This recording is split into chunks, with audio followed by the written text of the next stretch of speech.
Gadis ini adalah karyawan di kasino. Dia memanfaatkan lubang merah kasino, hasilkan ratusan juta dolar setahun. Ini adalah kisah nyata. Molly adalah pemain ski. Karena dia cedera dalam sebuah pertandingan, dia hanya bisa bekerja sebagai pelayan di bar. Di bar, Molly sangat sibuk. Tapi Molly pintar sehingga dia mudah terbiasa dengan pekerjaan itu. Dia juga berkenalan dengan seorang tamu bernama Dean. Dean membuka perusahaannya sendiri, yang mengkhususkan diri dalam pengorganisasian kasino. Undang banyak tamu terhormat untuk berpartisipasi guna meningkatkan keuntungan. Dia mengamati Molly lama sekali. IQ dan kelicikan Molly adalah yang dia butuhkan. Molly menyetujui kata-kata baru Dean. Setiap hari dia menerima panggilan telepon dan membuat kopi. Setiap minggu Anda bisa mendapatkan $450. Suatu hari, Dean memberi Molly sebuah daftar. Katakan padanya untuk menghubungi mereka untuk bergabung dalam taruhan. Biaya keluar masuknya mencapai $10.000. Lihatlah daftar di tangan. Molly melihat bahwa mereka semua adalah orang kaya. Dia tiba di kasino lebih awal dari yang diharapkan. Atur segalanya agar tamu bisa datang. Ada seorang selebriti bernama pemain X. Melalui pertukaran, bintang ini merupakan aktor pemeran Spider-Man asli, Tobey Maguire. Pesta resmi dimulai. Molly menyadari bahwa pemain X tidak peduli menang atau kalah.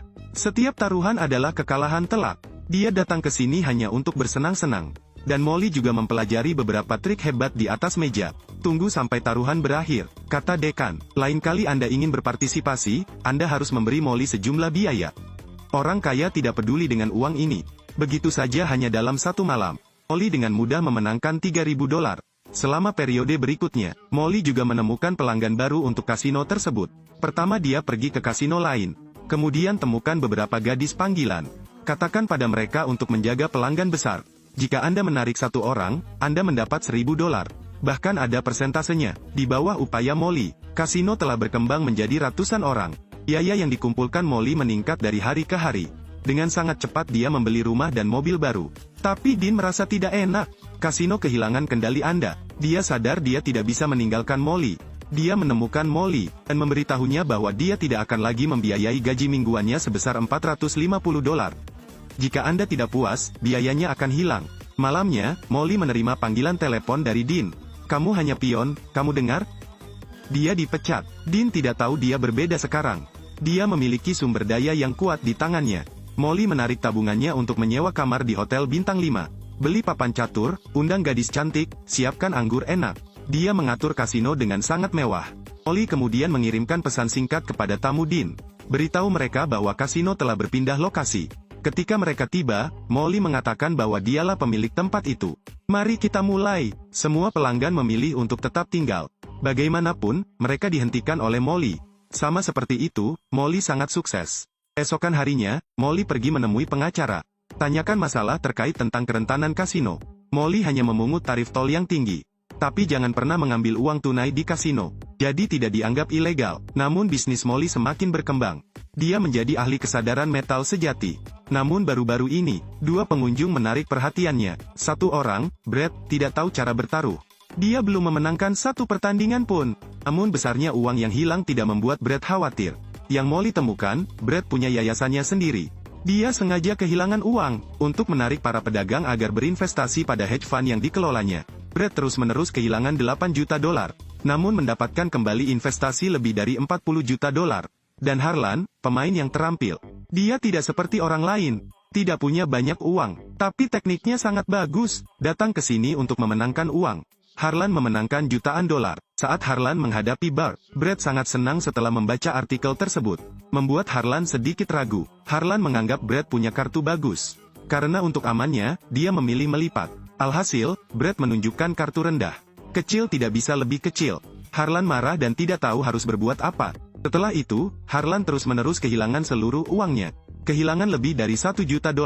Ketika istrinya mengetahuinya, dia ingin bercerai. Saat Molly mengira Harlan akan meninggalkan kasinonya. Esokan harinya, Harlan membawa $1 juta lagi. Belakangan, Molly mengetahui bahwa dia meminjam uang itu dari pemain X. Pemain X meminjamkan uang kepada Harlan. Karena ada janji antara dua orang. Itu dalam waktu 2 tahun. Jumlah yang dimenangkan Harlan harus memberi pemain X 50%. Jika Harlan kalah, maka Harlan bertanggung jawab. Seperti Harlan yang meminjam banyak uang. Dan berfungsi untuk pemain X. Membuat Molly marah adalah, pemain X menyuruh Harlan untuk tetap tinggal. Dia juga berpartisipasi dalam taruhan. Ini sangat tidak manusiawi. Jika ketahuan, kasino Molly akan hancur. Molly menyuruh pemain X untuk berhenti berakting. Namun dia secara tidak sengaja menolaknya. Keduanya berbicara keras bola-balik. Molly tidak menyangka hal itu. Pemain X telah membuka kasino lain. Suruh semua pelanggan Molly ke sana. Dia punya cukup uang. Hanya dalam satu malam, Molly kehilangan segalanya. Statusnya di dunia merah dan hitam lenyap. Dia menjadi orang yang tidak dikenal. Namun Molly tetap tidak menyerah pada dirinya sendiri. Setidaknya dia punya pengalaman. Dia ingin semuanya kembali. Los Angeles tidak bisa lagi memuaskan Molly. Dia harus pergi ke New York untuk membuka kasino di Wall Street. Pertama dia menemukan beberapa kolaborator. Beritahu mereka untuk menarik pelanggan. Gadis-gadis ini tidak biasa. Mereka punya pengalaman di pesta. Ada juga analis investasi. Bahkan ada putri diplomat Amerika. Karena untuk mencegah orang miskin seperti Harlan, Molly menaikkan tawarannya menjadi $25.000.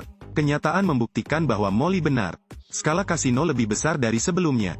Ketenaran Molly menyebar. Rangkaya menganggap suatu kehormatan memikirkan kasinonya. Hanya dalam 1 tahun, Molly telah menghasilkan miliaran. Namun hidup ini tidak mudah. Kasino Molly semakin besar. Permasalahan menjadi semakin sulit dikendalikan. Beberapa pemain diam-diam membawa uang palsu. Untungnya, Molly menemukannya tepat waktu. Karena untuk mendapatkan keuntungan, Molly mulai meminjamkan uang kepada pemain. Jika uang di tangan Anda tidak cukup untuk menafkahi, maka seluruh kasino ini akan hancur. Ada beberapa pelanggan yang meminjam uang dari Molly, dan tidak bisa membayar tepat waktu. Pemenangnya akan mengambil uangnya dan pergi. Benar saja, ada yang tidak beres hari itu. Seorang pemain datang ke kasino. Jumlah taruhannya mencapai $8 juta. Jika itu masalahnya, Molly tidak akan bisa menjadi pemasok. Akhirnya dia membuat keputusan. Ini komisi 20%. Ini adalah pertama kalinya dia menarik komisi di kasino. Dengan demikian, kasino Molly mulai melanggar hukum. Memang benar, apapun yang Anda takuti, itu akan terjadi. Sebelum Brad pergi ke kasino, dia ditangkap oleh polisi. Ternyata Brad adalah penipu. Dia membuat rencana, ambil uang dari investor untuk membeli mobil. Tapi dia melakukannya untuk mengurangi kejahatan. Menyalahkan kepala Molly. Kata Molly membujuknya untuk bergabung dengan kasino. Menyebabkan dia kehilangan jutaan dolar. Konsekuensinya adalah kejahatan. Pada akhirnya Molly tidak mendapatkan uang sebagai kompensasinya. Molly juga diperhatikan oleh FBI. Membuatnya tidak bisa berbuat apa-apa selain berhati-hati. Lambat laun, Molly memikirkan cara untuk mundur. Dia bosan dengan tempat yang penuh pesta pora ini. Tapi dia tidak lagi memperhatikan. Ada juga gangster yang memperhatikannya. Suatu hari, ketika Molly pulang, seseorang mengetuk pintu. Seorang asing menerobos masuk, mulai memukuli Molly. Tunggu, aku. Karena untuk menyelamatkan hidupku, Molly mengambil uang dan perhiasan itu dan memberikannya padanya. Molly tidak berani pergi ke rumah sakit. Dia takut FBI akan menyita kasinonya. Diam saja di rumah dan tunggu lukanya sembuh. Sebulan kemudian, Molly membuka kembali kasino tersebut. Dia bermaksud menghasilkan banyak uang dan kemudian berhenti. Jalani kehidupan normal. Tanpa diduga, dia baru saja keluar dari pintu. Kemudian juniornya menyuruh polisi datang memeriksa. Molly merasa tidak biasa jadi dia kembali ke rumah. Hingga malam hari beberapa hari kemudian, Molly ditangkap polisi karena membuka kasino ilegal. Mereka tahu Molly menyimpan daftar klien. Serahkan saja dokumen-dokumen itu. Kemudian Molly dinyatakan tidak bersalah. Tapi Molly bilang ada banyak orang terkenal di sana. Jika diumumkan akan menimbulkan kegaduhan di masyarakat. Bahkan menghancurkan banyak keluarga. Salah satunya adalah menyerahkan daftarnya dan kembali ke kehidupan bebas. Kedua, jika Anda menolak, Anda harus masuk penjara. Jalan manakah yang akan dipilih Molly? Saya tidak tahu apa-apa. Tapi aku punya harga diri. Dia kehilangan segalanya. Dia tidak ingin kehilangan harga dirinya. Di pengadilan, Molly menghadapkan penggugat dan mengakui kesalahannya. Tidak ada keberatan. Pada saat Molly mengira dia akan masuk penjara, hakim mengatakan kejahatannya tidak memerlukan hukuman penjara. Karena dibandingkan dengan perusahaan-perusahaan besar di Wall Street, kejahatan mereka bahkan lebih buruk lagi. Pengadilan memutuskan bahwa Molly akan menjalani 200 jam pelayanan masyarakat dan membayar denda sebesar $200.000. Akhirnya Molly menulis buku. Semua orang menganggapnya sebagai putri kasino. Spider-Man yang kami sebutkan di film. Gara-gara berjudi, ia kehilangan seluruh harta bendanya dan keluarganya pun hancur. Akhirnya pasangan itu bercerai. Anda harus tahu bagaimana mencintai kehidupan, menjauhi perjudian.